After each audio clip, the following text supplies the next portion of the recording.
знал, что все этим закончится. Я знал. Все. У меня уже глаза разъехались в разные стороны. Если вот такое сработает, то это вообще добрый вечер сразу. Но, если честно, немножко странновато. Леха, подскажи, пожалуйста, Дима Масленников будет там новый Ghostbusters вышел. Все мои социальные сети утонули, потонули просто как Титаник, понимаешь? Об айсберг не было там айсберга, я там был, я видел, да. Поэтому, дорогие друзья, обязательно ставьте лайк на новый Ghostbusters! И что, я смотрел, «Охотники за привидениями», очень нравилось. Лайк, подписка на Димочку и всю команду, ссылочка в описании оставлю, как обычно. Не забывайте тоже, ребята, то, что я пойду ловить привидений на 3 миллиона подписчиков. Да, я так решил, так что не забывайте подписываться на канал, ставить лайки. Поехали смотреть новый Ghostbusters «Ночь на заброшке» с полтергейстом в гробнице. Понимаешь? В гробнице спустился. Ай, ну давай. Пошел пожилой процесс. О. В наушниках, Димочка, я в наушниках смотрю, все нормально. Представьте, 20 век. Гигантский туберкулезный комплекс. Холодная палата, безнадежность и страх. Вы прогуливаетесь по этим мрачным коридорам. Неожиданно попадаете в небольшое помещение и понимаете, что это чья-то усыпальница. Вокруг этого места и была построена больница. Здесь уже давно работают санитары. Ваши соседи по палате постоянно перешептываются о том, что... Я знал, что все этим закончится. Я знал, что рано или поздно я попаду в дурку. А вообще, я так думаю, что мир весь вокруг меня вымышленный, да. Я уже вот 10 лет каналу будет 23 числа, между прочим, да. Да, там всякие там стримчик проведем, кнопочки разные пооткрываем, которые у меня уже 100 лет валяются, да, там золотые, серебряные, какие-то там бронзовые, там еще какие-то. И все вокруг меня, на самом деле, подписчики и все остальные, это просто лечащий персонал, да. Да, я так и думал. Я знал, что я в дурке. Ночам их преследуют странные силуэты. Звучит как полный бред, но это место реально существует. И перед тем, как прийти туда ночью, задайте себе только один вопрос. Верите ли вы в призраков?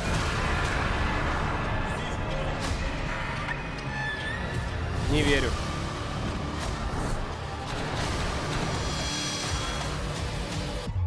Какие призраки. У нас все нормальные ребята.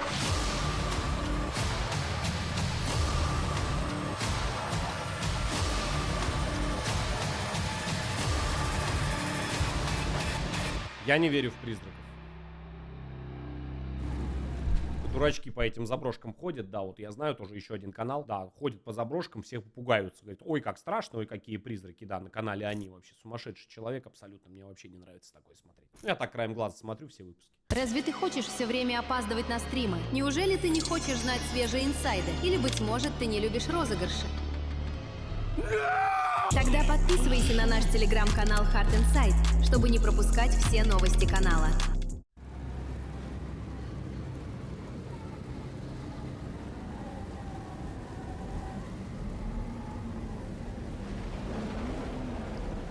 Пальма. А вот, говорит, оно, дерево. 1833 год. Судья из города Лаваль Луи Гуэ де Туш приобретает земли Клавье. Он строит на этом месте небольшой особняк, фамильное гнездо, рядом с которым возводится семейный склеп, усыпальница, где Луи и его жена будут похоронены после смерти. В 1874 году его сын оставляет по завещанию это здание семинарии города Лаваль с одним единственным условием, чтобы в усыпальнице на постоянной основе проводились мессы. Так было на протяжении 30 лет. Самое странное, что учебное заведение было построено не рядом с особняком. Усыпальницу увеличили, возвели несколько этажей так, что склеп стал частью учебного заведения. В 1905 году происходит переломный момент. Правительство силой забирает здание, перестраивает его в туберкулезный комплекс. Следовательно, семинария упраздняется, а постоянные мессы в усыпальнице прекращаются. То есть последняя воля семьи Детуш была нарушена. Многие считают, что это и стало отправной точкой в череде паранормальных явлений, которые происходят в одном из самых страшных мест Европы. Это заброшенный санаторий Клавье, Франция.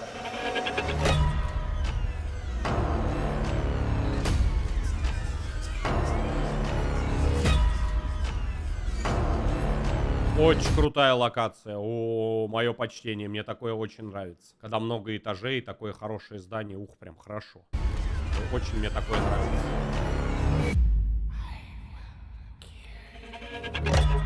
Лестница, как из Resident Evil. Вот виднеется то место, ради которого я приехал в Европу. Еще какие-то мелкие постройки, но главное здание вот. И там я проведу ночь. Семейный склеп, нарушенный завет Детуш и настоящий конвейер смерти. Во время Первой мировой войны сюда свозили больных туберкулезом солдат и бедняков, которые здесь массово погибали без какой-то надежды на выздоровление. Пожалуйста, помогите мне. Это место называли местом, откуда не возвращаются.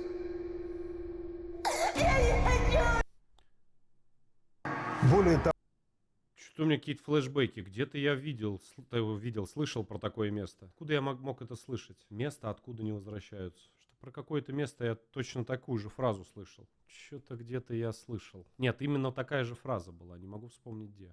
белую чуму, именно так называли туберкулез в то время, лечили разными, мягко говоря, нестандартными методами. Например, экстремальным переохлаждением. Пациентов насильно часами держали на морозе зимой. Считалось, что низкая температура убивает Серьезно? болезнь. Но это приводило к еще большим осложнениям и быстрой гибели пациентов. Так, честно говоря, я до сих пор не понимаю, насколько мне безопасно будет здесь находиться, поэтому я решил зайти на территорию, поставить Боже, наконец-то Диман один. Боже мой, я дождался этого момента. здесь палатку, перетащить все свои вещи и на всякий пожарный машину отогнать куда-то, чтобы, не это привлекать мудрое лишнего решение. внимания. Потому что это место очень популярно у сталкеров. Более того, здесь недалеко есть фермы, а европейцы обладают одной уникальной особенностью. Как только они видят машины около заброшек, свет в окнах, Алло, они это сразу же полиция? вызывают полицию. Так, вижу какое-то небольшое здание. Надо понять, где мне поставить палатку. Я еще... Другой Это я еще в Бельгии, когда в замок ездил, крайнюю серию второго сезона Стейлон снимал, вот то же самое мне сразу сказали. Говорит, пойдешь на любую заброшку, говорит, есть уникальная возможность встретиться, говорит, с ними. Я говорю, с кем? Он говорит, с полицией. Я говорю, спасибо. Он говорит, стуканут сразу, говорит, вообще не без зазрения совести, сразу. Сразу просто стучат и все. Этот больше подходит для фильма ужасов. Легкие больных людей специально сдували. Что делали? Этот метод получил название искусственного пневмотракса. Между легким и грудной клеткой закачивался воздух, схлопывая частично или полностью легкое пациентов. Эта процедура повторялась многократно, вызывая жесть? невероятную боль и страх удушья. По сути, у пациентов искусственно отключали часть дыхательной системы. Как вы понимаете, это было не лечение. Это был настоящий ад. Так, сейчас я поставлю лагерь, дождусь темноты, и мы пойдем внутрь.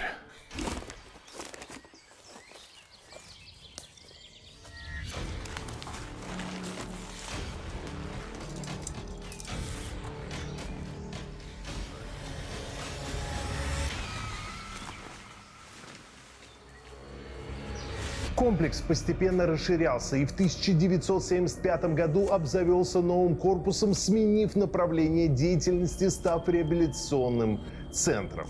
Однако У нас из склепа сделали реабилитационный центр. Сейчас серьезно? врачи и пациенты утверждали, что все страшные события, которые здесь произошли, отложили отпечаток на это место.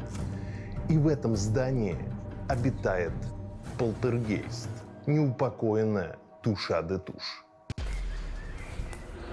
Ой-ой-ой. Ребяточки. Опа. Посмотрите, это самый новый корпус. Не очень хорошая свежий, история да. для сегодняшней съемки. Ветер поднимается. Вы посмотрите, как элементы конструкции раскачивает. То есть Звуков будет очень много. здание будет жить. Что за херня? То есть здание будет жить. Что за херня? Ну, тут что угодно может быть. Я понимаю, это выстрел был сейчас.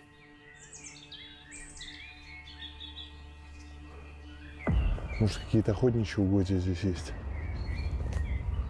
И самое главное, почему мне эта локация понравилась, не только из-за основной истории, но из-за того, что в каждом этом здании есть какие-то комнаты, помещения, с которыми связывают всевозможные легенды. Люди начали видеть некие темные образы, находясь в палатах. Стали слышать странные звуки и крики, доносившиеся из глубины старинных коридоров. А предметы начали двигаться сами по себе.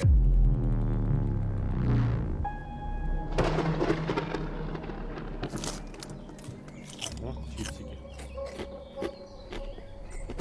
Так, камера пишет. В общем, друзья, небольшое наблюдение. Как вы видели, начиналась какая-то лютая гроза.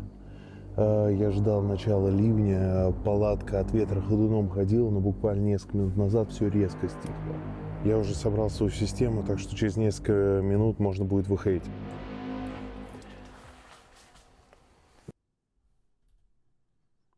Все, приехали. Давай. Я бы в такой момент не сидел бы в палатке. Это очень большая ошибка. Просто кромешная тьма. Блин, я очень сильно переживаю, знаете, за что? Что доступ на локацию свободный. И он типа не вышел? То есть ни заборов, ничего. Недалеко располагается дорога. Вот я не знаю, насколько вам слышно, сейчас был автомобиль, который проезжал мимо. То есть любой желающий может остановиться и зайти на локацию. Все-таки самое страшное — это не якобы вот это существующее паранормальное, а все-таки люди. Так, я хочу на всякие пожарные в палатке где-нибудь аккуратно поставить детектор движения, если вдруг кто-то все-таки придет, я об этом хотя бы узнаю. Вот так его положим. Алло. Алло. Все, ништяк. Да сейчас я дойду, подожди. После закрытия комплекса в 2008 году это место облюбовали сталкеры и любители паранормального, каждый из которых утверждал, что он становился свидетелем неких паранормальных явлений. Люди испытывали удушье, повышение сердцебиения. Особенно это проявлялось в следующих локациях. В заброшенном бассейне, в основном холле старого корпуса и, внимание, в склепе. Все это на ваших глазах я проверю на себе. Я напоминаю вам, что у этой заброшки достаточно жесткая и мощная история, связанная с семьей де Туш и с тем, что на этой заброшке до сих пор находится их склеп.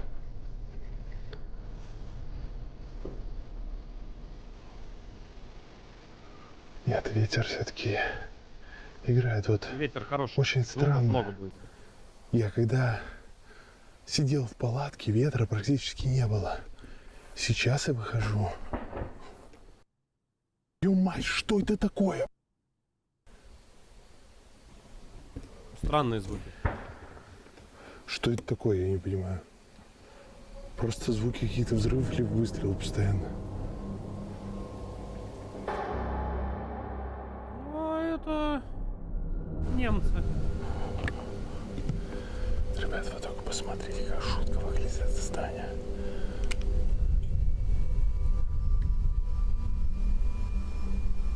прожектор.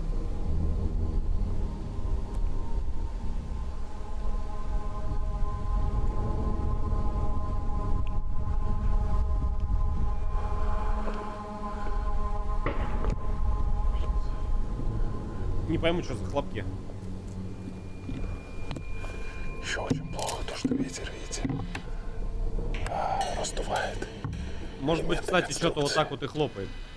То есть нас Кусок крыши где-нибудь какой-нибудь хлопает. Что это за херня?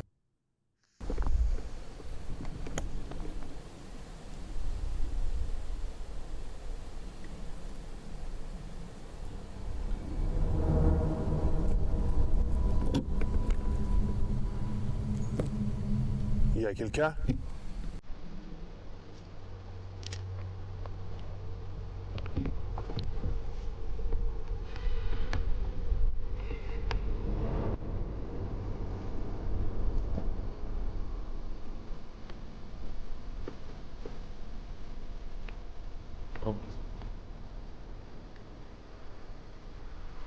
Так, давайте камеру поставим. Ё мать! Ну, блин, ну огромное здание, на самом деле, откуда угодно эти звуки могут быть. Там слишком... Если есть ветер, а он есть, это видно, то что угодно может быть.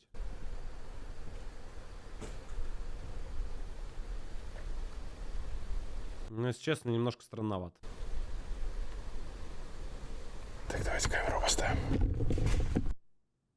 Ё мать!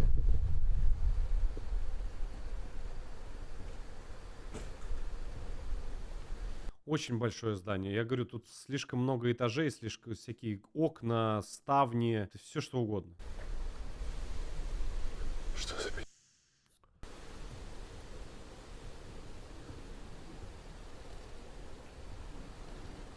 Кто-то идет? Кто-то идет.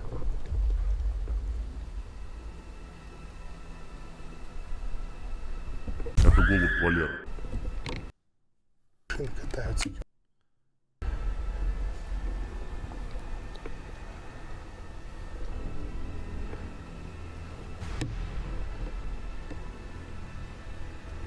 Я один ждал, что он когда включит камеру, перед ним кто-то будет стоять. Вы это слышали сейчас? Нас просто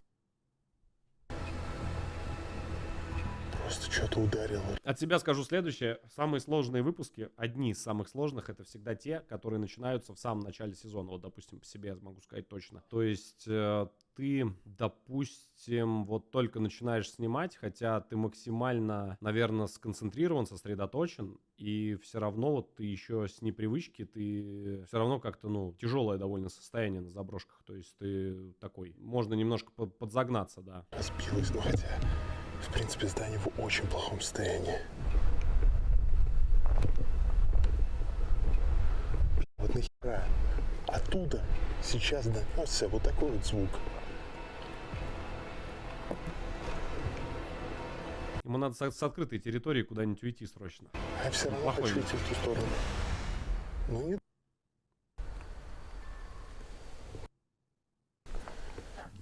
Камера пишет.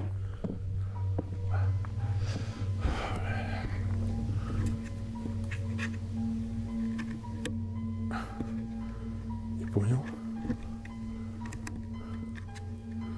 Ох, еб ты моя. Так, вот я вижу дверку, она как будто бы манит туда зайти.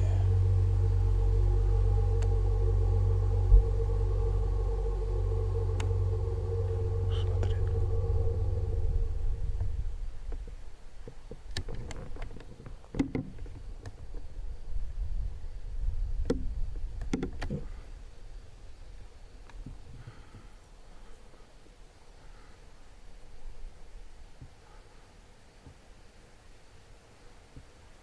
Якелька.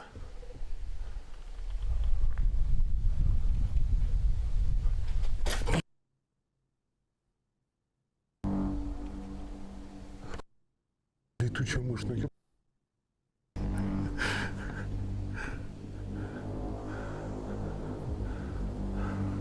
Из-за того, что, видимо, Можно так загнаться и не зайти везде никуда. разбиты окна. Сильно продувает. Вот смотрите, я подхожу к зданию. Вы слышите, как ветер меняется?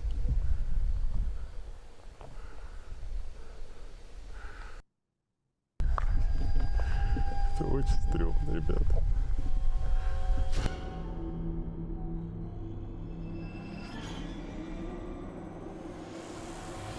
Отовсюду звуки.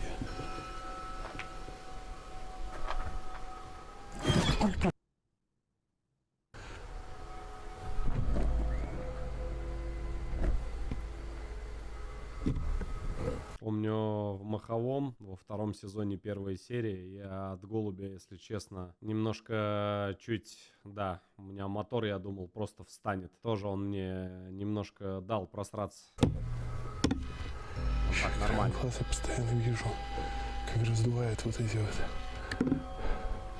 занавески.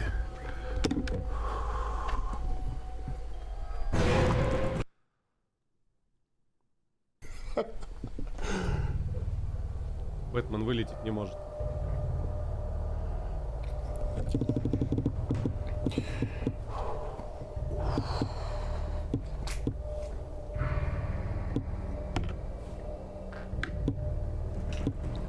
Тихо, тихо, мышка. Внутри какой-то лютый тремор.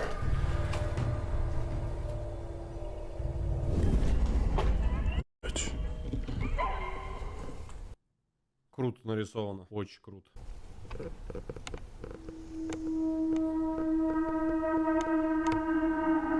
Очень круто сделано.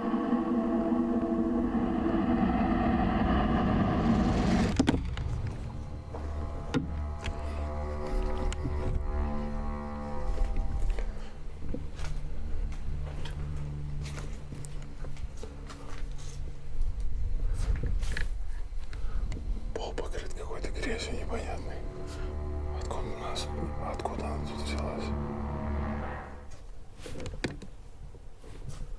Что?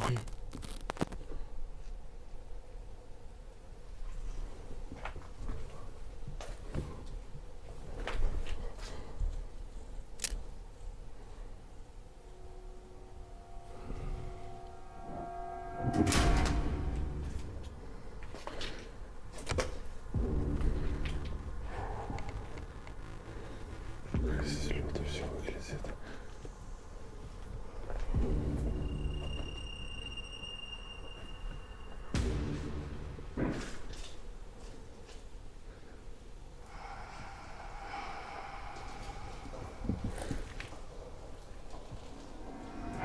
Когда построили этот корпус, по легенде, паранормальные явления распространились и на него. И вот в этом бассейне люди постоянно ощущали, что их что-то касается. Видят какие-то странные тени, которые мелькают по этому помещению, когда они находятся в бассейне. Ягелька? Мяу. Надо занырнуть. Ты наусин?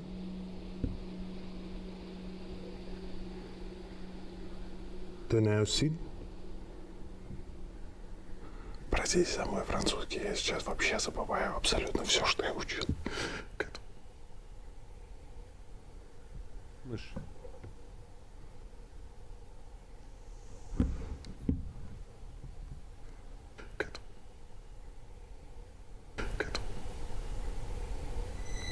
Так, смотрите, я в этом месте хочу поставить не просто камеру на штативе, а камеру на специальном поворотном механизме. Видите, у этого механизма есть сенсоры. Если они улавливают где-то движение, то камера будет поворачиваться именно в эту Но сторону. быстро она не повернется. Хотя на проходе.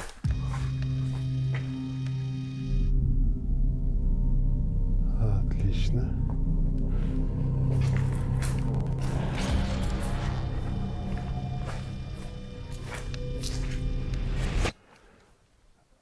Отлично.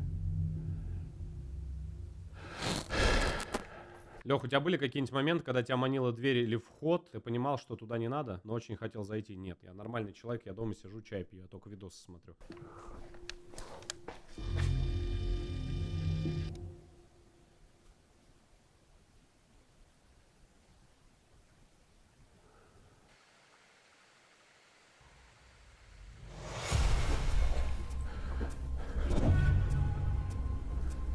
Кстати, становится достаточно холодно.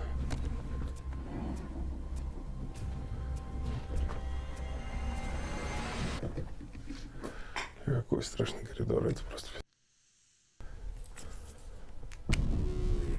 На! Чисто прожектор.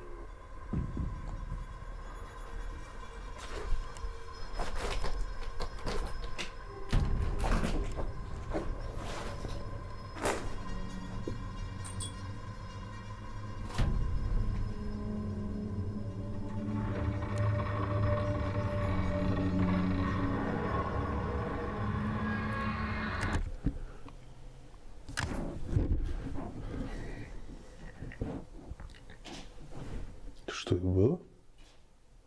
Что это было?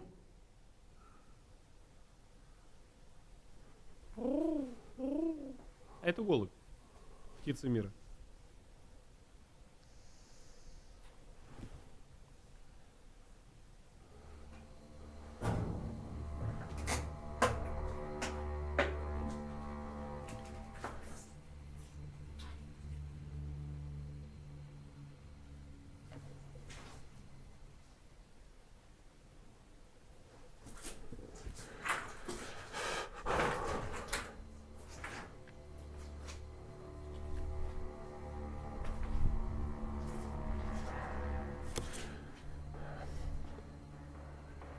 Ребята, вот честно, тот случай, когда даже комментировать не особо хочется.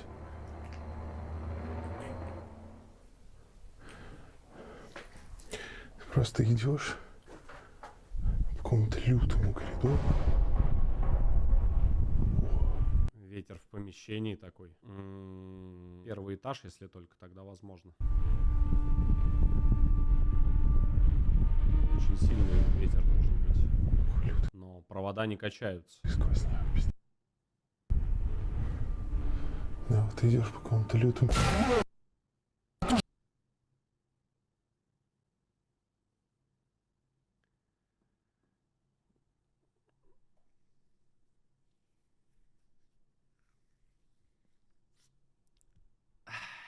Что за на... Это граффити? Блин, это что за хуй?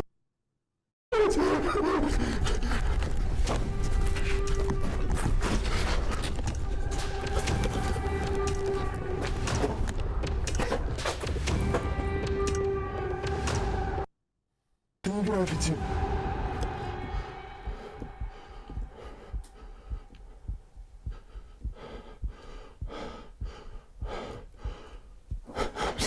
Это что за пи***? Мне показалось, или... Это рисунок. Так, сейчас, подождите, это... Так, секундочку. Сейчас я соберусь с мыслями. Я увидел, что что-то торчит из-за стены. Я включил фонарь. Сначала испугался, потом приблизил и увидел там какую-то страшную женщину. У него аж глаза разъехались в разные стороны.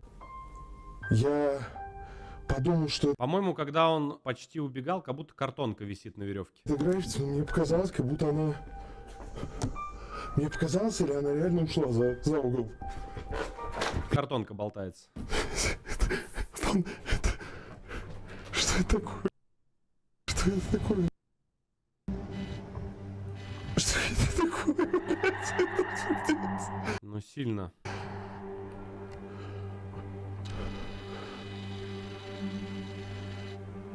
Что за на...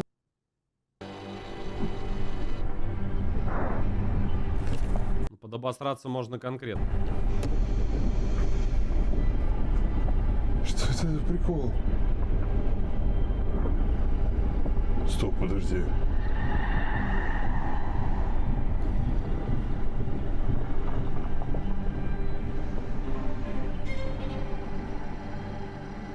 Где она, где она, где она, где она?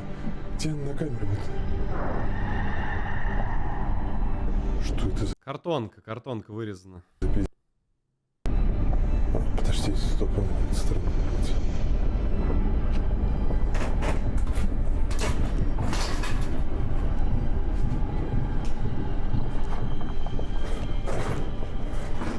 Что это за нахуй? Но жестко сделали. Это граффити или нет? Сука.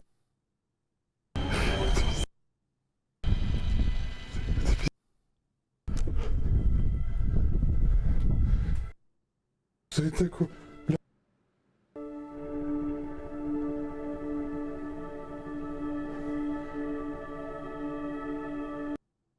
Двигается.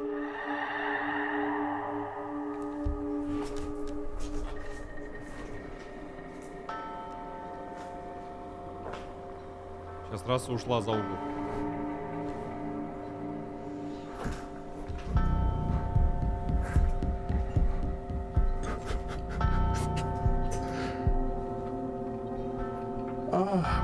Блять.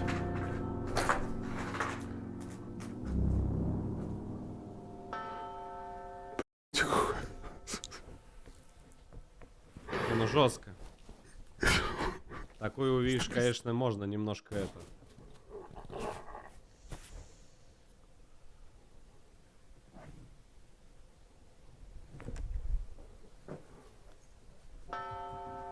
Что это был за звук?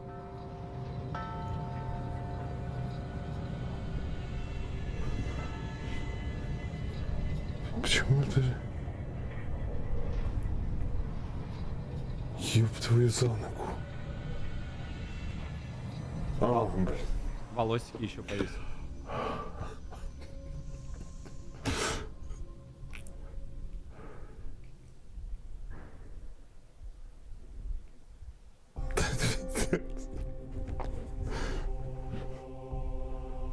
Что это за место такое, я не понимаю.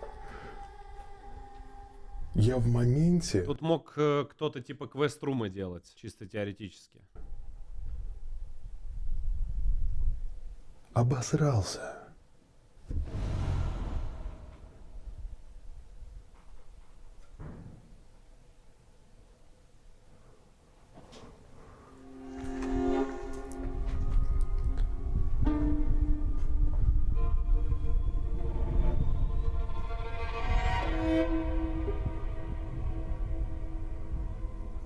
Это аппарат для проверки легких.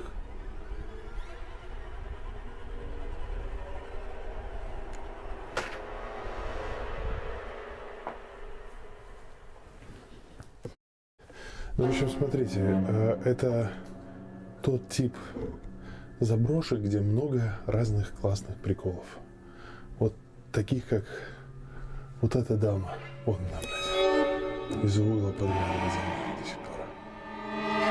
Не стесняйся, вылезай полностью, мразь. Это жестко.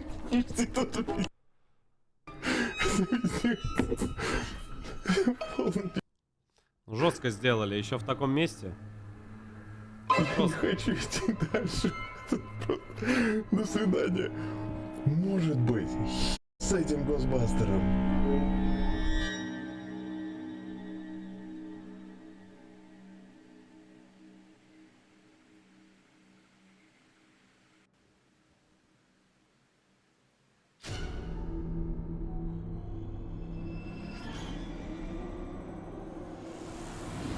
Камера пишет. Я хочу поставить здесь камеру на лифт и поставить вот такую штуку. Она реагирует на изменения электромагнитного поля. Вот посмотрите.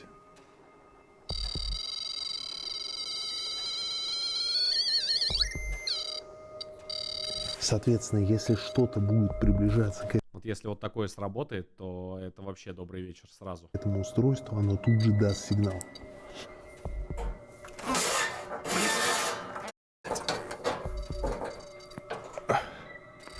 У меня тут как раз стульчик висит. Вот так, опа. И вот сюда его поставим. Вот как хорошо. Да? Ну что, поехали. Il y a quelqu'un?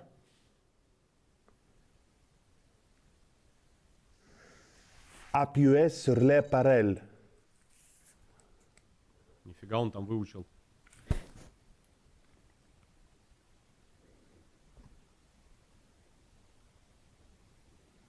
Наушники, новый сезон Stay Alone, наушники специализированные для улучшения четкости звука. В наушниках нельзя ходить по заброшке. Я не буду говорить почему.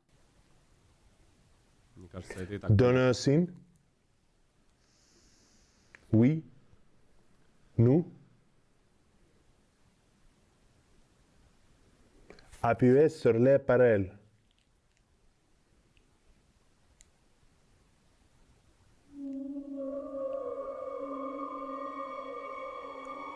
Он двигается, на нем, скорее всего.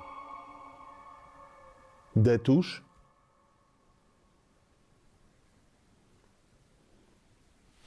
Bonjour, des touches. Appuyez sur les parallèles.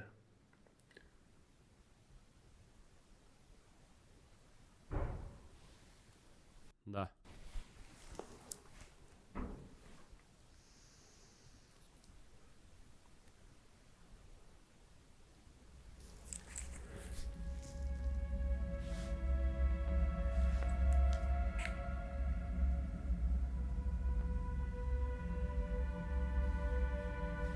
До свидания. В чате пишут: до свидания. Все, давай. ББ.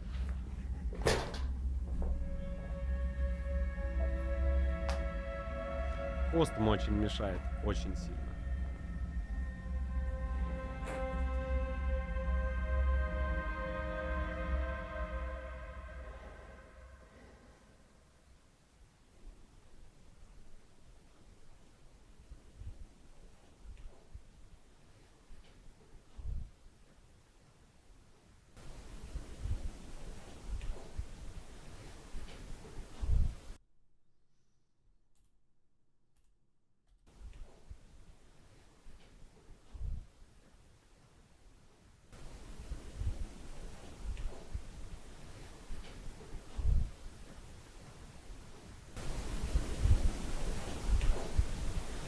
Монотонный звук. Я думаю, что это что-то обо что-то трет. Что это, ветер? А что там так?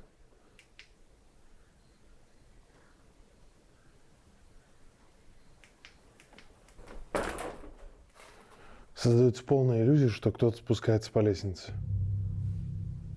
Там немножко по-другому был бы звук. Чуть-чуть. Бонжур, ёпта.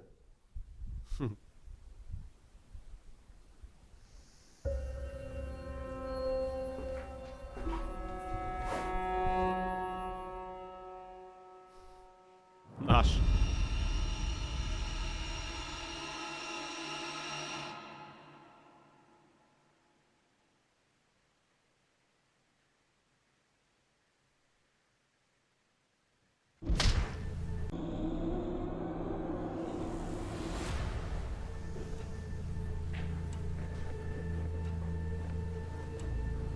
На самом деле здание безопасное, оно еще в хорошем состоянии. По крайней мере, этот корпус.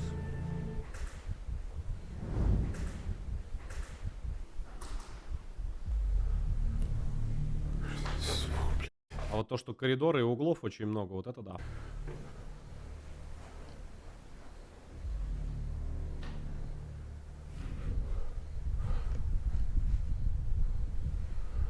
Я quelqu'un?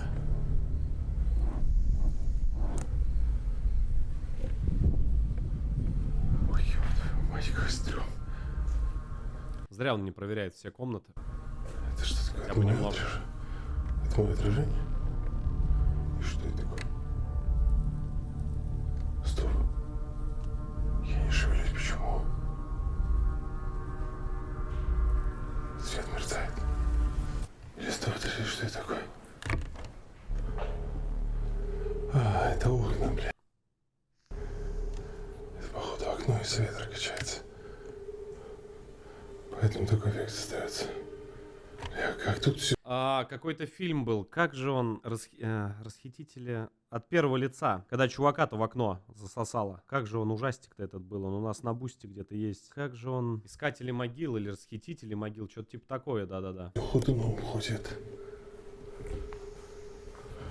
Не репортаж, а именно... Это просто инфаркт жопа, друзья. Крутое место.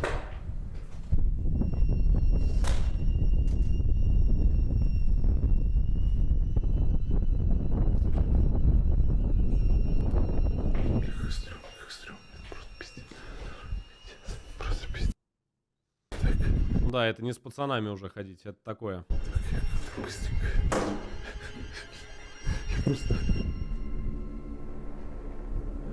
Я просто боюсь, что здесь будет какой-то очередной прикол от сталкеров.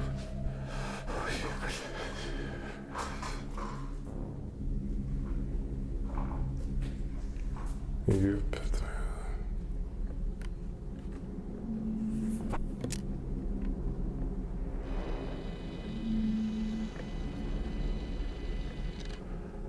Все выглядит как логово маньяка какого-то, ребят.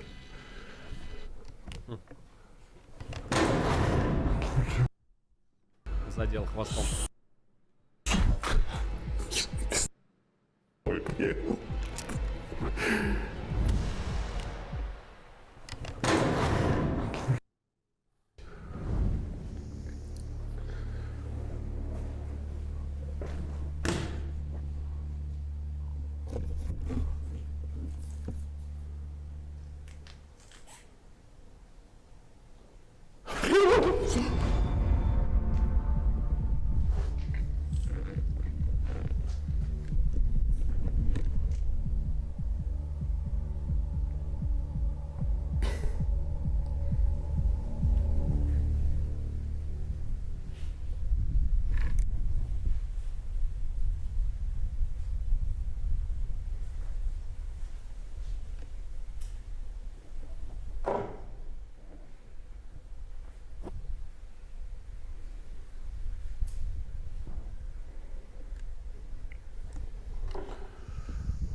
Чё за звуки, бля?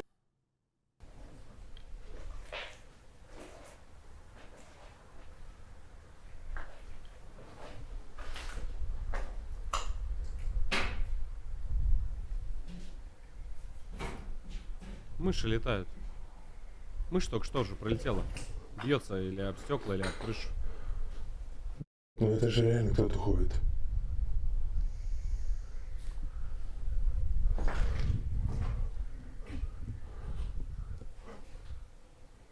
Опа, а ну-ка секунду. Вот первый момент, а ну-ка секунду. Кто-то ходит.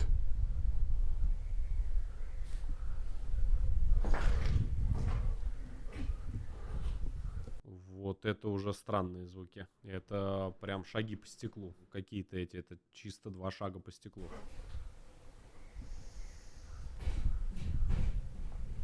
Это шаги.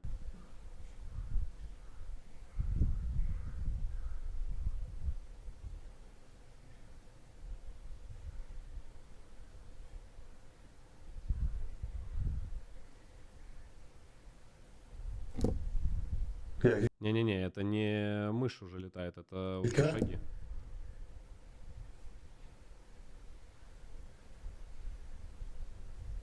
Вот те 2 момента были. Один момент был странный очень. Ой-ой-ой-ой-ой. Не-не-не-не-не, братики, это уже это шаги чистые.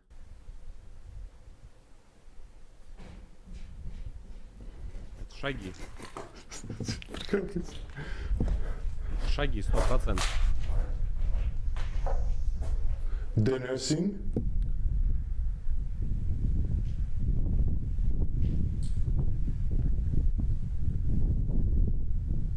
Чистые шаги, да? Бля, под звуком чисто ко мне кто-то идет. Чисто ко мне кто-то идет, это просто идет.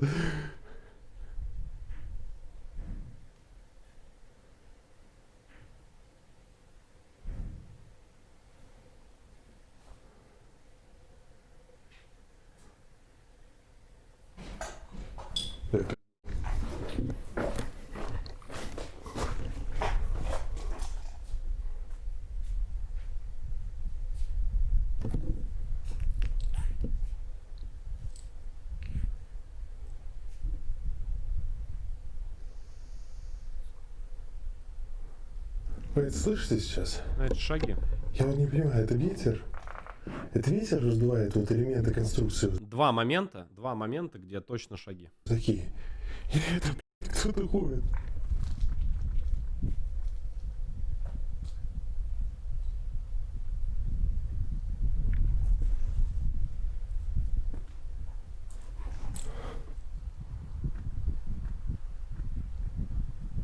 Это пиздец.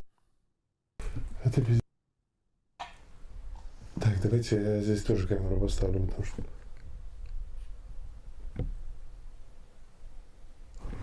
Очень много звуков, очень много. Ветер, пожалей мои нервные клетки, это просто жопа.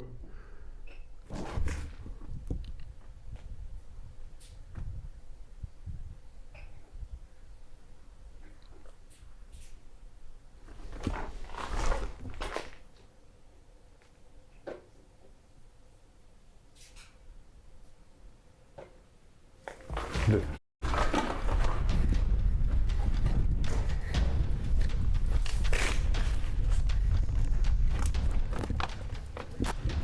Без шуток, я бы тоже вышел на время.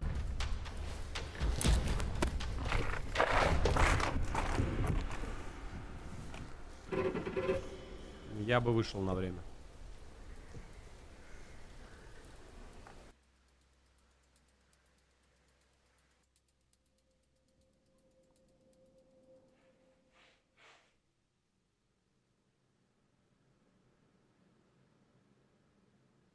Ну это прям вот явно же кто-то, блядь, хотел сейчас.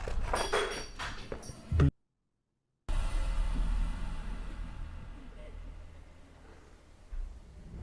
Кто-то, блядь, хотел сейчас.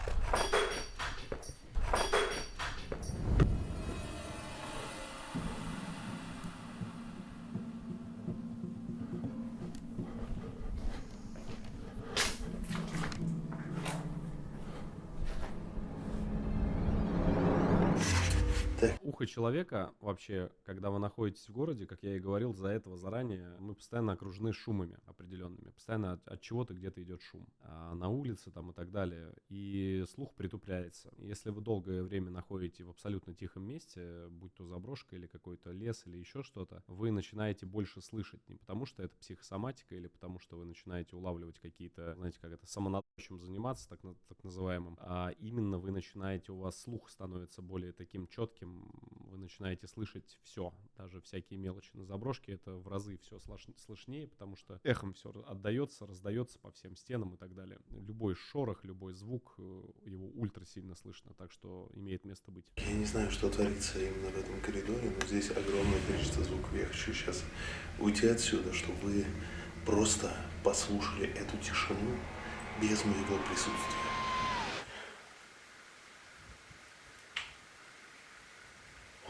Не дай бог, я потом буду просматривать камеру, и здесь ни одного звука не будет. Вот это действительно будет странно.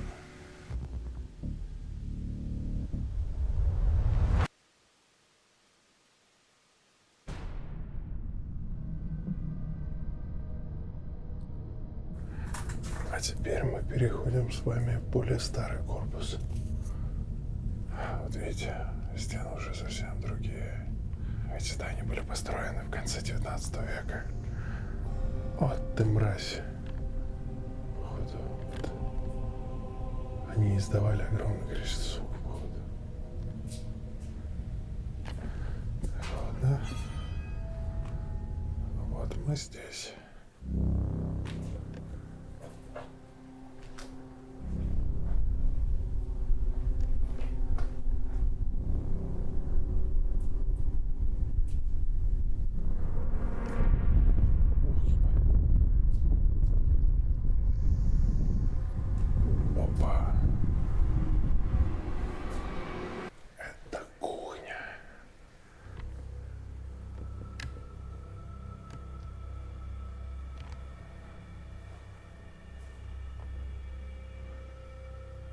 рисунок, кстати, как у Бэнкси прям.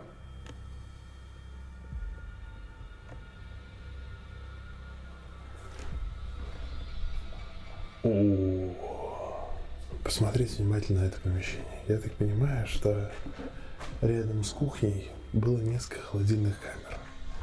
И вот это одна из них.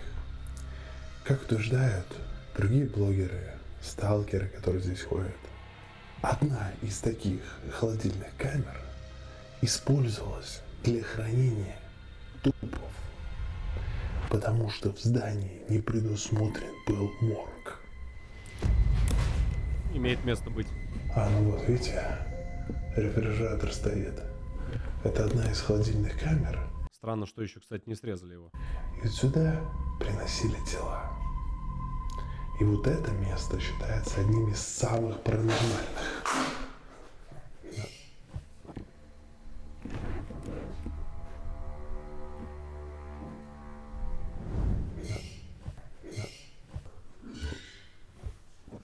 В этот раз я привез особый диктофон. Он пишет только в том случае, если вокруг есть источник звука. Если вокруг диктофона полнейшая тишина, запись сделана не будет. Вот, смотрите.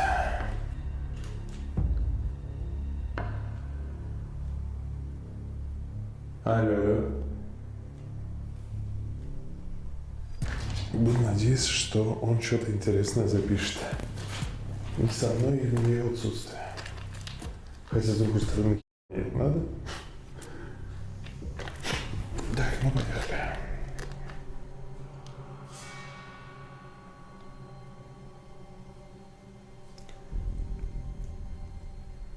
Bonjour de touche.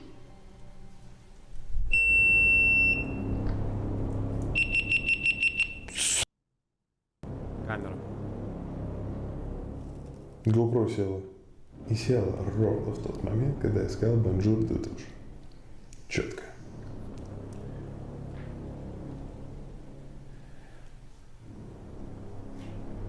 Я когда?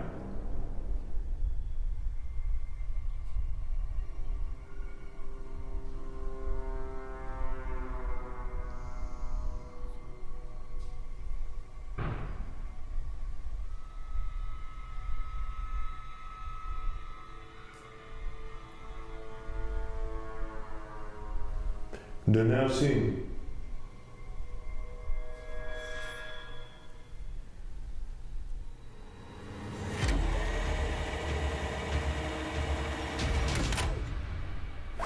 Так, ладно.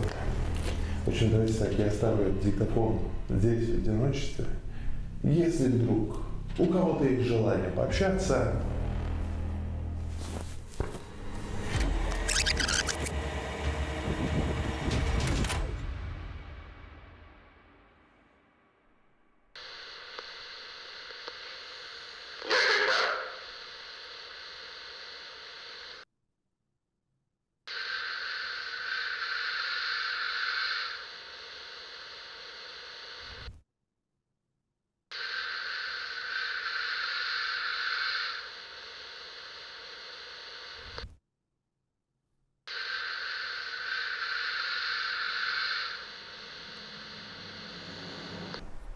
я когда?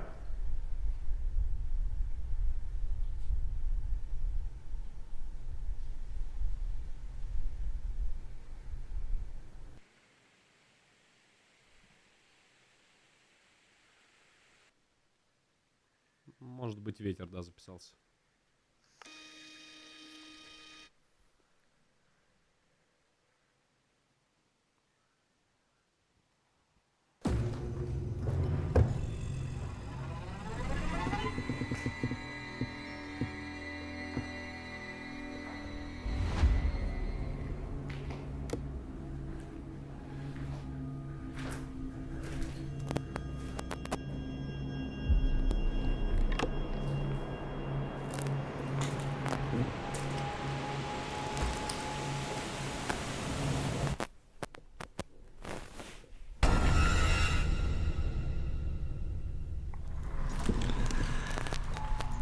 Я не понимаю, это какой-то спуск.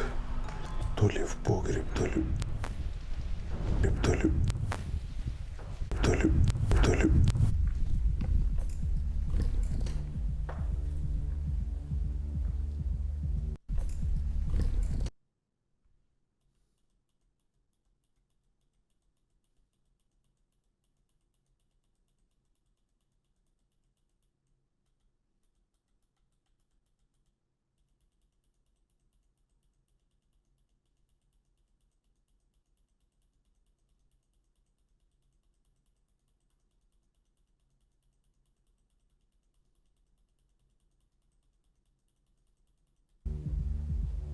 Ой. Это листочек вторым планом. Это спуск то ли в погреб, то ли в подвал. Причем, видите, он заделан был. Вот эти деревяшки, видимо. Несколько штук выломали. Ух, ети твою мать. Лестница спускается вниз. Туда и грех не поворачивает залезть. направо.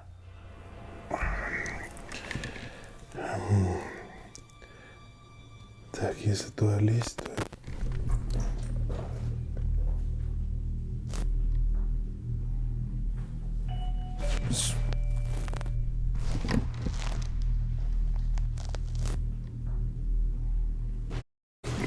Кто-то в палатке.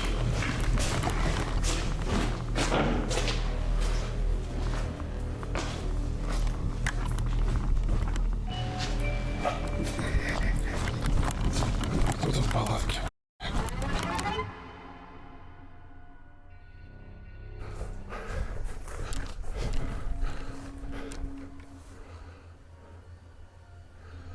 Hello.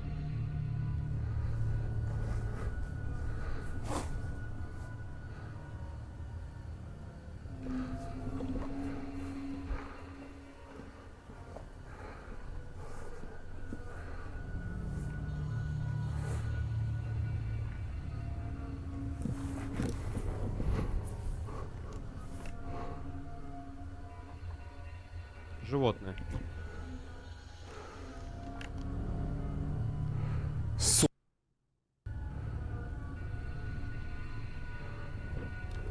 Животное 100%. Кто ты, мразь?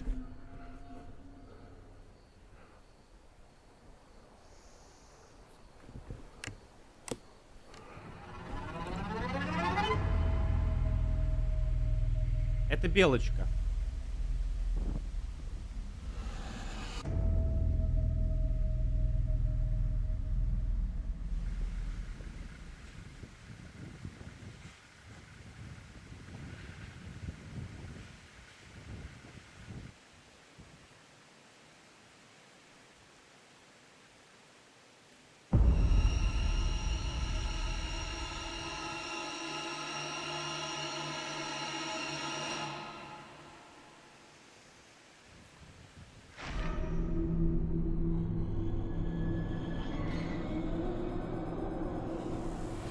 Так, как залезть туда? Опа. И раз. Ага. И что у нас тут? Так, лесенка уходит в бок. Сейчас просто очень удобно идти.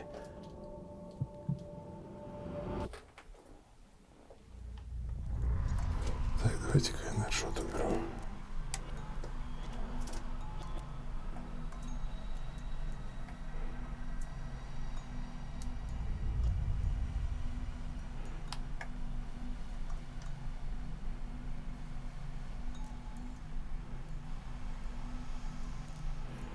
Так, чтобы вы понимали, это какое-то зеркало, на котором написано «Репас Снтрер».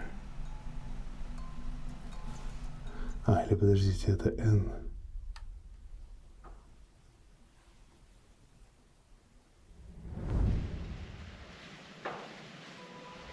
Ветер сильный.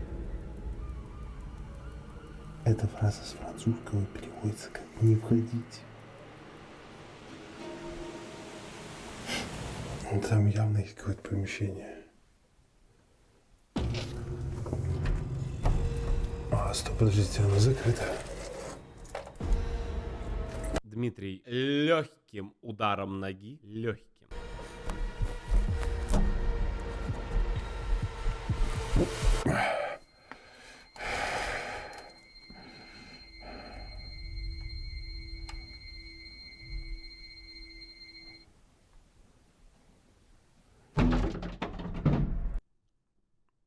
Молодец.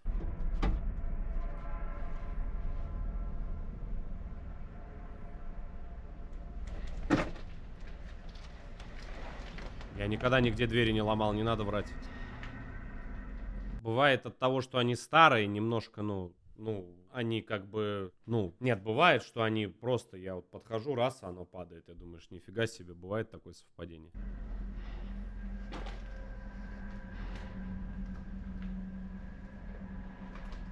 Я вам клянусь бы, вот эти все бы вынесли бы давным-давно. Это подвал. Уже бы на чермете все это лежало. Почему сюда нельзя входить?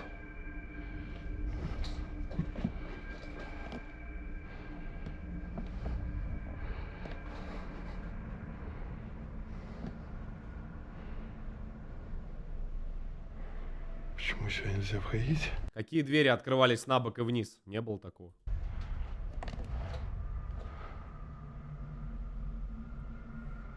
Якелька?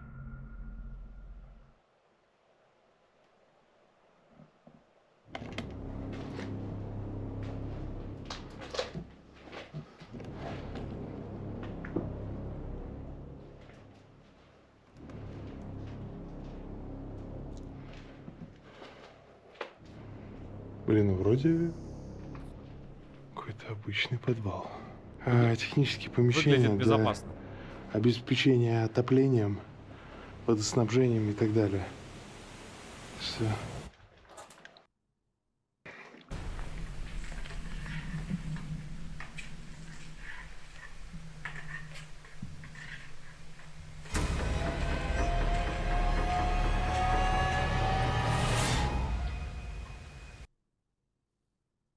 Дядя Петя, ты дурак? Ну, здорово всех. Я опять вышел в бассейн, получается.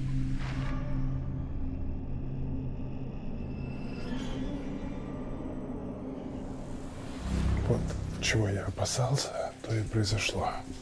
Начался дождь. Как теперь отличать, где звук воды, а где, например, реальные шаги реальных людей? Дождь никак. Шопа. Просто шопа. Так это основной зал должен быть.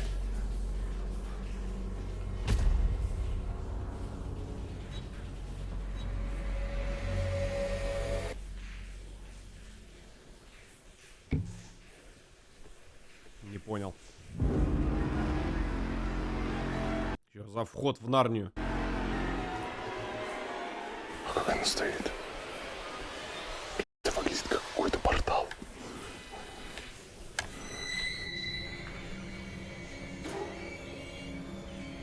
Они прикололись.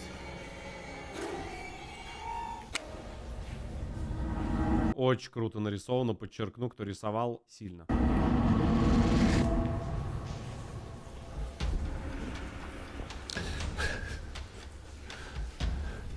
Знаете, я чувствую себя как-то беспомощно.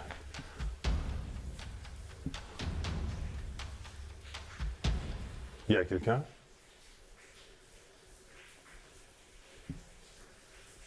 Donnez aussi? Тепленькая пошла. Oui? Ну?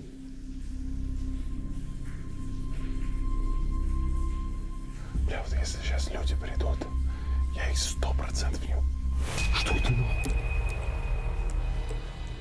Что это было, бля?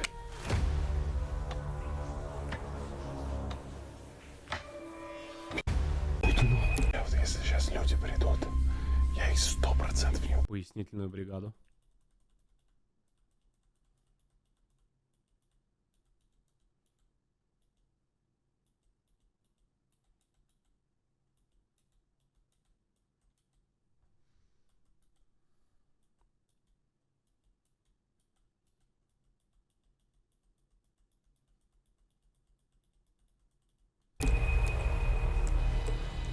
Что это было? Попався?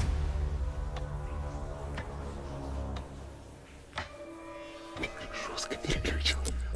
Я жестко переключил, мне показалось, что там лицо. Знаете, вот периферийным зрением, когда ты смотришь,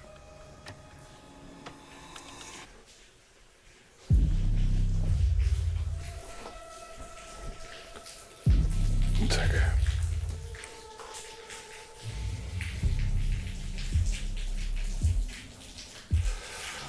Так, не очень хорошо. Смотрите, видите, перекрытия уже совсем плохие. То есть ходить по второму этажу надо будет крайне аккуратно. любой неверный шаг, и можно со второго очень быстро спуститься на первый. Прям очень быстро. Так, какая-то маленькая кухонька. Буфет. Спуститься на первый. Так.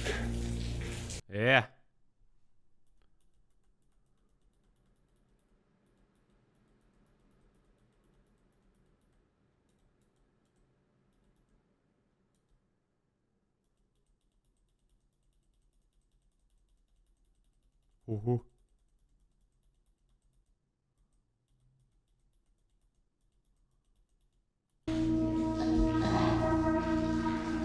Буфет.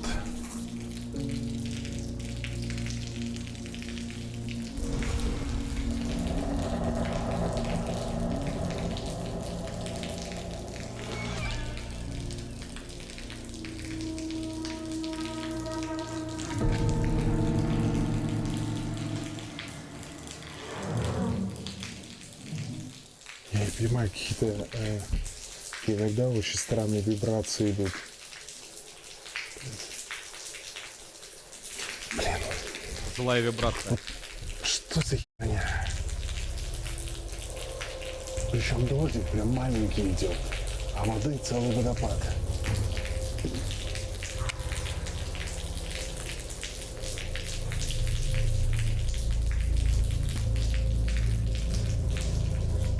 Так, ладно.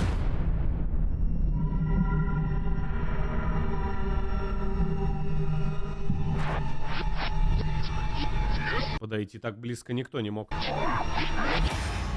Там бы слышно 100% было.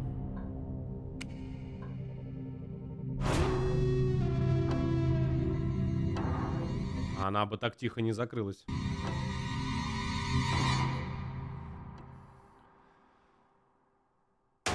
Камера основной зал пишет. Так, друзья, для этого места я приберег уникальный эксперимент, которого никогда не было в Госбастере. Я нашел информацию в интернете, что с помощью Кинекта якобы можно вступить в контакт с паранормальным. О! В контакт! Это я могу. Эту систему используют абсолютно все. Блогеры, охотники за привидениями и так далее. И Сейчас вот пойдет сейчас, контакт. впервые в истории моего канала, я ее буду применять.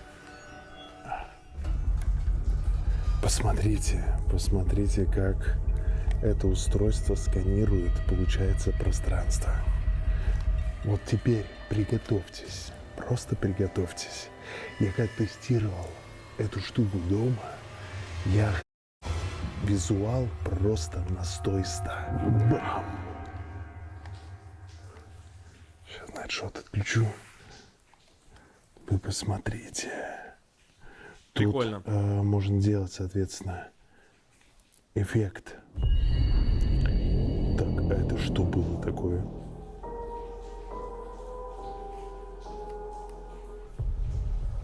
Вот здесь только что что-то промелькнуло. Я не успел поставить на запись. Эффект. Так, а это что было такое?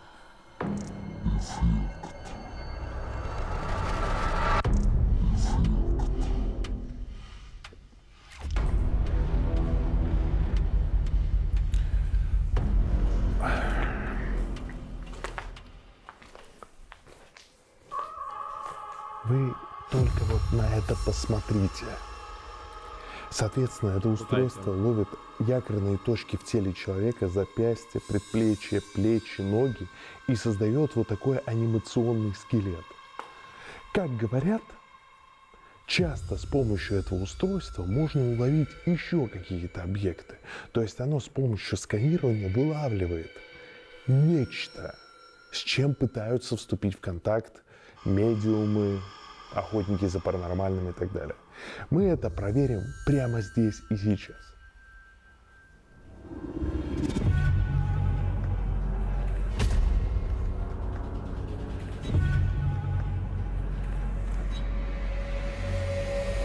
Так, я вижу, как летает пыль. Мы даже, в принципе, можем вот так вот делать, ребятки. Технология. Технология.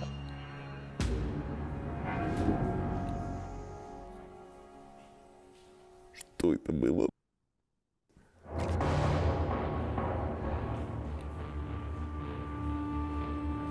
Что это было, да? Похоже на мышку.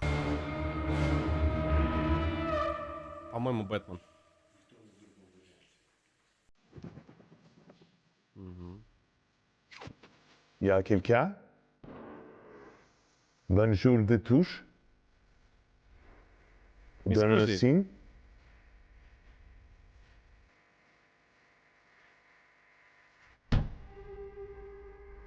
Вот здесь вот будет забавно, если что-то попадется. Так, давайте так, если она сейчас уловит и создаст какой-то скелет, это будет просто жопа. Что, понимали, я сейчас снимаю это в темноте. Я перед собой вообще ничего не вижу. Вот реальная картинка вот так выглядит. Смотрите, раз, два, три. Оп. Ребят, я иду в темноте. Просто я иду в темноте.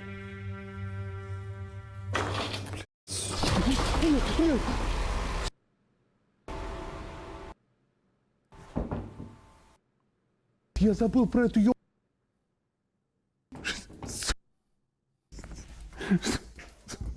Простите. Я пересрал. Какой тупой. Положим аккуратненько.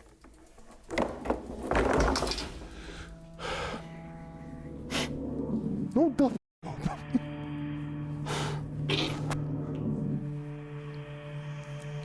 Детуш.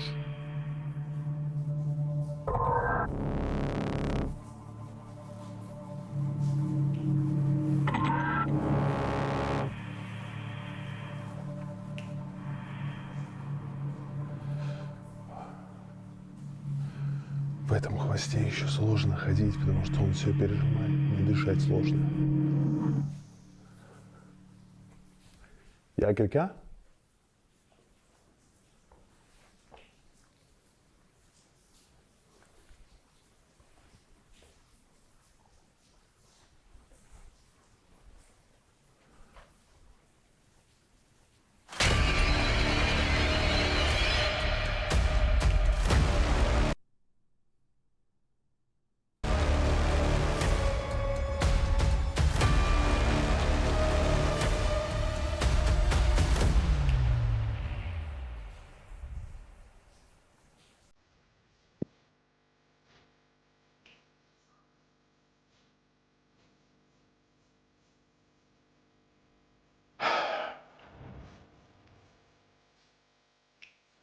Я quelqu'un, блядь.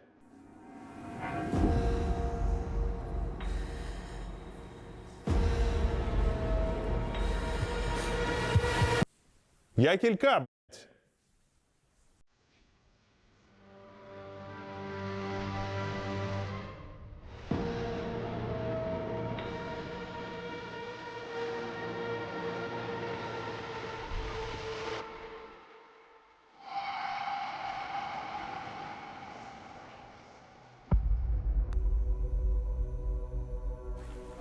Друзья. Так, вот это самая древняя часть этого места, к которому, в принципе, все было и пристроено. О! Посмотри, как здание плющом заросло.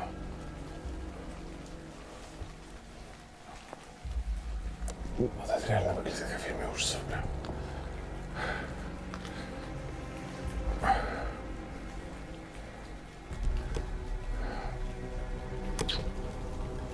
Мы сейчас подошли к месту, с которым и связывают все легенды этой заброшки.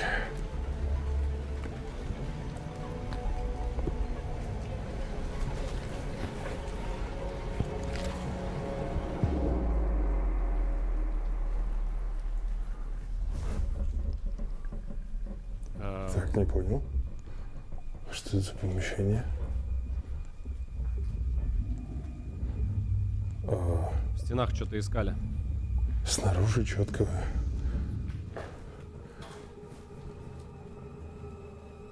выглядело, что это тот самый склеп, а внутри какое-то офисное здание.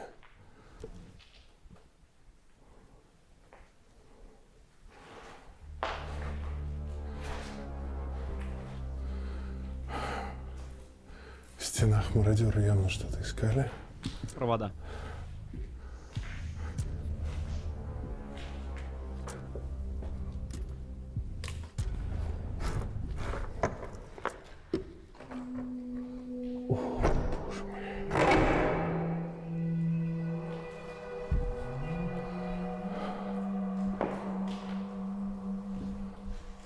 Друзья,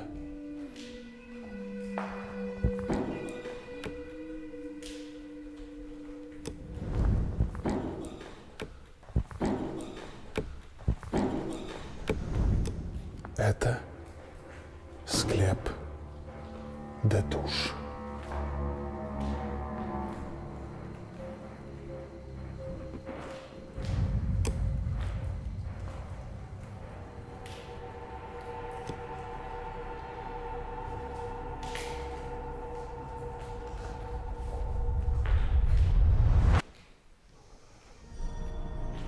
Вот там тоже, получается, свод точно такой же. Получается, люди, которые строили здесь госпиталь, просто взяли из склепа, сделали какое-то дополнительное помещение для себя.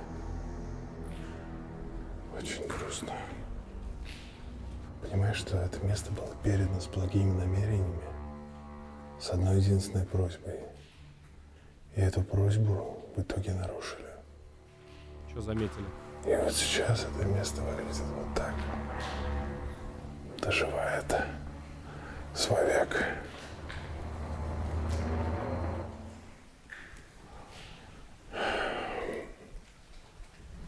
Понимаешь, что это место было передано с благими намерениями, с одной единственной просьбой. И эту просьбу в итоге нарушили. С одной единственной просьбой. С одной единственной просьбой. С одной единственной просьбой. Понимаешь, что это место было передано с благими намерениями, с одной единственной просьбой. И эту просьбу в итоге нарушили. В этом месте якобы постоянно получают различные ответы. Вот мы сейчас и попробуем это сделать.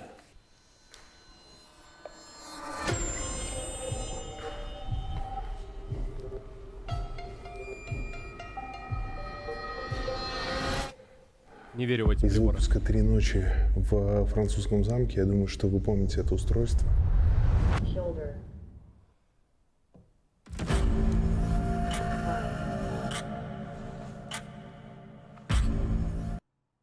Что? Что? Включиться?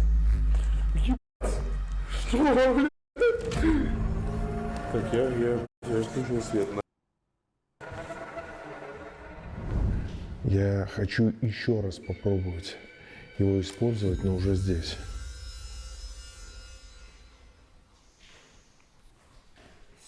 Я Кирка.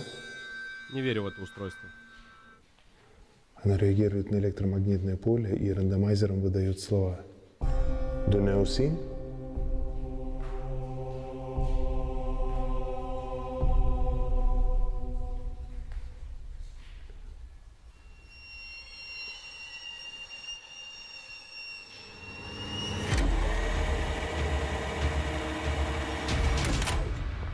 Обычная штука, которую используют охотники за привидениями, практически сразу выдает какие-то слова, вне зависимости от того, где вы находитесь.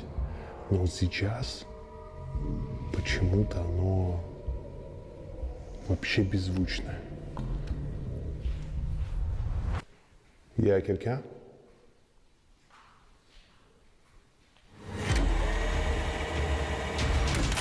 Я стою здесь уже минут 10, просто по нулям.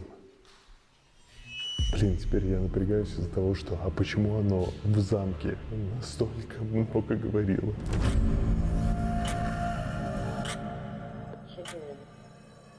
Это издевательство? Ты хочешь сказать, что я боюсь повернуть? Я разговариваю. Что, мне повернуться? Что случилось? Что случилось?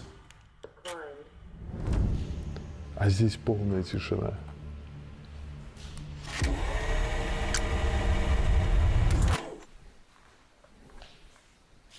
Family. Reverse. Wait. Это она выдала слово «семья». Я напоминаю вам, что в этой заброшке достаточно Я жесткая, один жду мощная Доминика история, Торетто.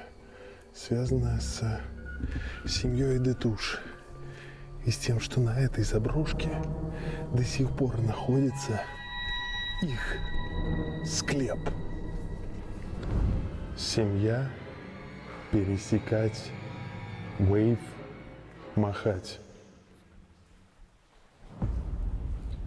Давайте так, я понимаю, что это рандомайзер слов, но вот то, что именно в этом месте выдал слово «семья», какое-то невероятное совпадение.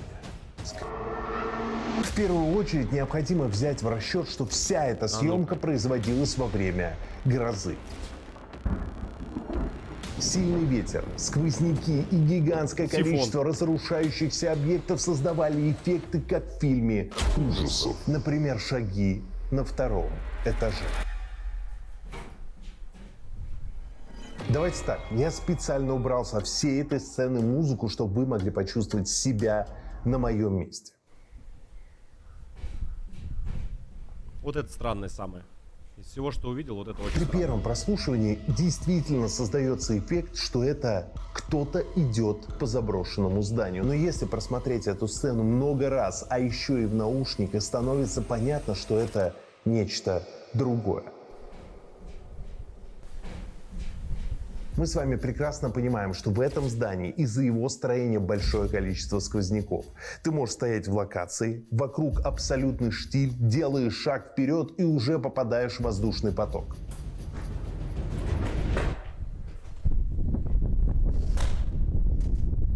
Пожалуйста, прислушайтесь. Мне кажется, что это не что иное, как окно, которое ритмично ударяется о стену. Такое мы уже действительно видели на этой локации, а именно окно на втором этаже. Что это такое? Там не Окно такой ритм. ритмически двигалось под порывами ветра, а когда я сделал к нему шаг, я перекрыл источник сквозняка, а именно выход на улицу, и окно вдруг перестало двигаться.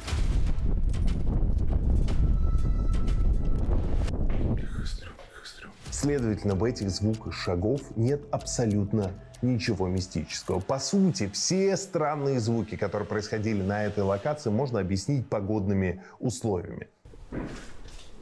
Ну, очень спорно. Вот это с коридором очень спорная вещь. Даже тот странный звук, который принял за ночную птицу, можно объяснить шуршанием металлической конструкции под порывом ветра.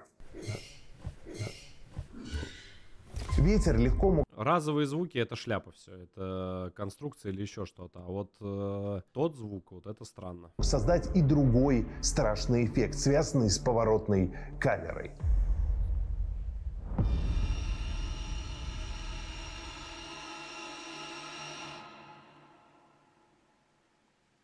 Как вы знаете, она реагирует на движение, а движение там точно было, и я сам про это говорил. Резкий порыв ветра мог создать амплитудное движение занавесок, на что и отреагировала камера, повернувшись к источнику движения. Ты совсем, что ли? Давайте перейдем к другим моментам, а именно к странному звуку, который произошел в склепе семьи Детуш. С одной единственной просьбой. И эту просьбу в итоге нарушили. С одной единственной просьбой. С одной единственной просьбой. С одной единственной просьбой. Скорее всего, я подчеркиваю, скорее всего, это просто эхо моего голоса, которое создается из-за свода этого помещения. С одной единственной просьбой. С одной единственной просьбой. Я просмотрел абсолютно весь материал именно из этой комнаты. Нигде больше такого эффекта нету. Я медленно поворачиваюсь, говорю достаточно тихо, потом направляю камеру в эту точку, повышаю голос, и именно в данную секунду создается подобный эффект, который больше не повторялся. Понимаешь, что это место было передано с благими намерениями, с одной единственной просьбой. Да, это выглядит странно, но мне кажется, что здесь не мистика, а обычная физика. Ничего у тебя не получится. В склепе семьи Детуш меня удивила еще одна ситуация, которая связана с устройством, которое используют абсолютно все любители мистики и охотники за привидениями для того, чтобы вступать в контакт с паранормальным. Это устройство выдало слово «семья». Family. Family. Вся эта ситуация выглядит очень странно, потому что когда я испытывал это устройство в этой локации, на других, оно практически сразу выдавало слова. Айда?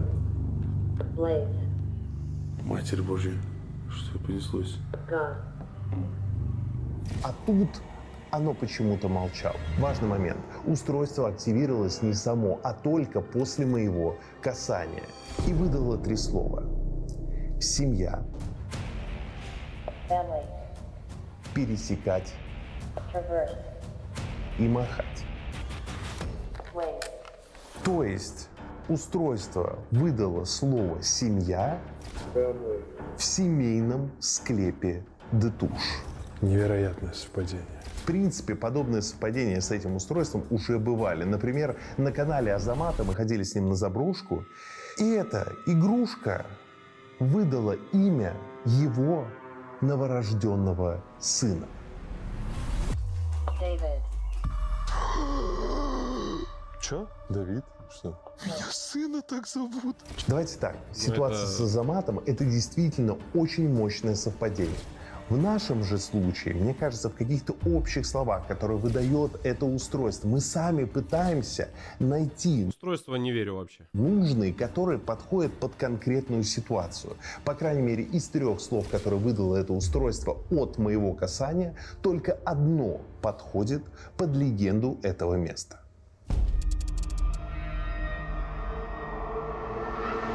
А вот другое устройство в основном зале старого корпуса выдало не менее пугающий эффект. Создается полная иллюзия, что нечто темное обволакивает пространство вокруг меня, нарушая Интересно, как он это работу объяснит. Кинекта.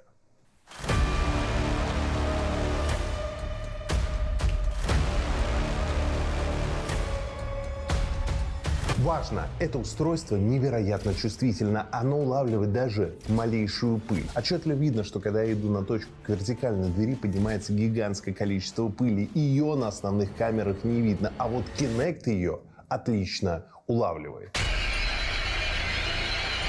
Следовательно, в этом пугающем эффекте, мне кажется, замешано изменение погоды. Начался дождь, понизилась температура, что способствовало образованию мороси или легкого тумана, который появился перед Кинектом из-за порыва ветра.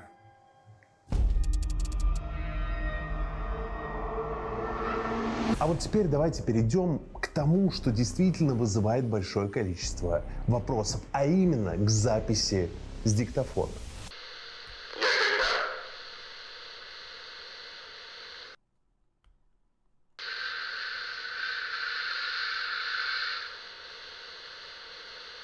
Я напоминаю вам, что это особый диктофон. Он пишет только в том случае, если есть источник звука. Например, как на этих кадрах. Я начинаю говорить, он делает запись, записывает несколько секунд и останавливается.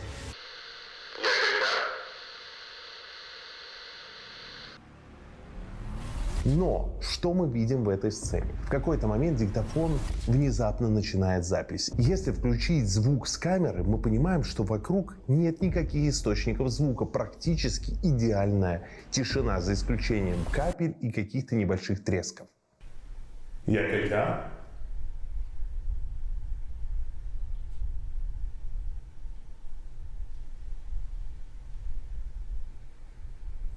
А если послушать запись диктофона, там слышно отчетливое шипение.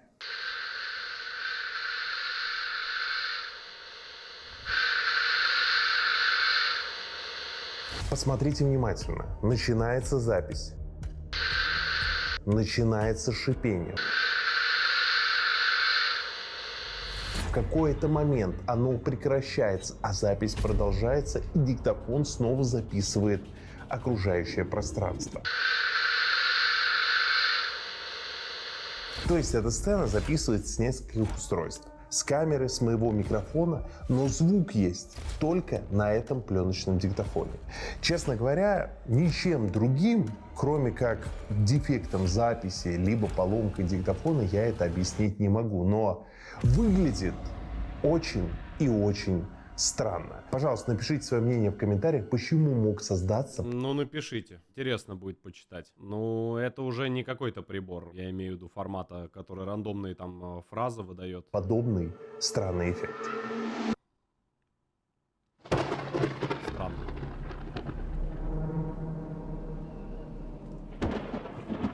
Что я могу сказать в итоге? Я провел здесь ночь. В заброшенном санатории Клавьер, в одном из самых популярных и известных паранормальных мест в Европе.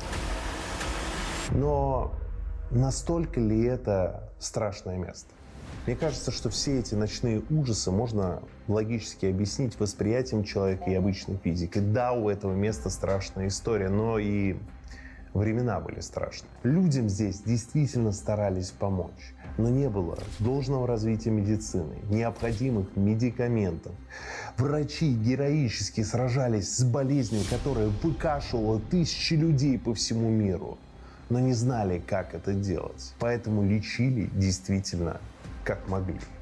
Самое неправильное и самое грустное, что произошло с этим местом, то, что семейный склеп семьи Детуш стал частью учебного корпуса. Мне кажется, это действительно неправильно. Я искренне надеюсь, что это историческое, невероятное здание в какой-то момент получит второй шанс. Его переделают в музей, восстановят, и все-таки последняя воля семьи Детуш будет выполнена.